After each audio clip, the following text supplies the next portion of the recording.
বহুত আশা কৰিছিলোঁ, বহুত ভাল লাগিছে। মই তাৰ ওচৰত ৰখি থাকোঁ, কৈ থাকোঁ পঢ়াৰ কথা। এনেকৈ তেওঁ মানে আগুৱাই যাই আছে আৰু। মই সৰুৰ পৰাই মানে বাবু বুলি মাতোঁ, পঢ়াৰ কথা কৈয়ে পোৱা নাই। নিজে নিজে পঢ়ি থাকে আৰু মোৰ সেই সৰু ল'ৰা ছোৱালী দুটাকো ৰাখে, পঢ়িও থাকে, ৰাখিও থাকে, সৰুৰ পৰাই আৰু। হয়, মই বৰ্তমান হস্ততাঁত আৰু বস্ত্ৰশিল্প বিভাগত ছাৰ্ভিচত আছোঁ। তাৰ লগতে APSC CC এক্সামৰ কাৰণে প্ৰিপাৰেশ্যন কৰি গৈছিলোঁ। অকণমান সময়ৰ অসুবিধা হৈছিলে, কিন্তু যিহেতু মই আগৰ পৰাই অকণমান চাই আহিছিলোঁ গোটেইখিনি বস্তু, গতিকে তেনেদৰে মই মিলাই যাব লগা হৈছিলে।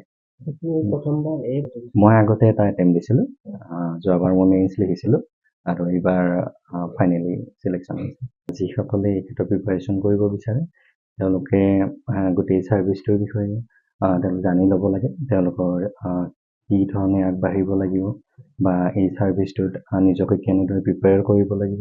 তাৰপিছত যদি তেওঁলোকে মানসিকভাৱে সেইখিনি প্ৰস্তুতি সম্পূৰ্ণ কৰিব পাৰে, তেতিয়াহ'লে তেওঁলোকে চিলেবাছটো চাই ল'ব লাগে, কি আছে, বিশেষকৈ কাৰেণ্ট এফেয়াৰ্ছখিনি বা ফিলিমছৰ কাৰণে কেনেদৰে প্ৰস্তুতি লাগিব, মেইনছৰ কাৰণে কেনেদৰে লাগিব বা তাৰপিছত ইণ্টাৰভিউৰ কাৰণে কেনেদৰে লাগিব। এটা মানসিক প্ৰস্তুতি যদি তেওঁলোকে কৰি ল'ব পাৰে, মই ভাবোঁ খুব সহজভাৱে তেওঁলোকে আগবাঢ়ি যাব পাৰিব।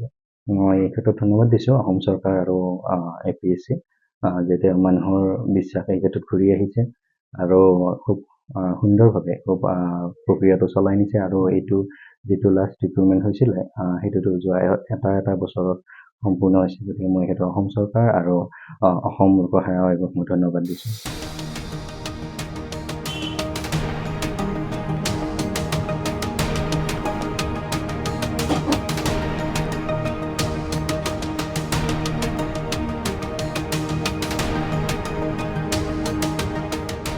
বহুত আশা কৰিছিলোঁ, বহুত ভাল লাগিছে।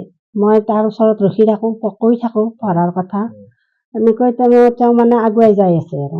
মই সৰুৰ পৰাই মানে বাবু বুলি মাতোঁ, পঢ়াৰ কথা কৈয়ে পোৱা নাই। নিজে নিজে পঢ়ি থাকে আৰু মোৰ সেই সৰু ল'ৰা ছোৱালী দুটাকো ৰাখে, পঢ়িও থাকে, ৰাখিও থাকে, সৰুৰ পৰাই আৰু। মই এই ক্ষেত্ৰত ধন্যবাদ দিছোঁ অসম চৰকাৰ আৰু APSC, যে মানুহৰ বিশ্বাস এই ক্ষেত্ৰত ঘূৰি আহিছে আৰু খুব সুন্দৰভাৱে খুব প্ৰক্ৰিয়াটো চলাই নিছে। আৰু এইটো যিটো লাষ্ট ৰিক্ৰুটমেণ্ট হৈছিলে সেইটোতো যোৱা এটা বছৰত সম্পূৰ্ণ হৈছে। গতিকে মই সেইটো অসম চৰকাৰ আৰু অসম লোকসেৱা আয়োগক মই ধন্যবাদ দিছোঁ।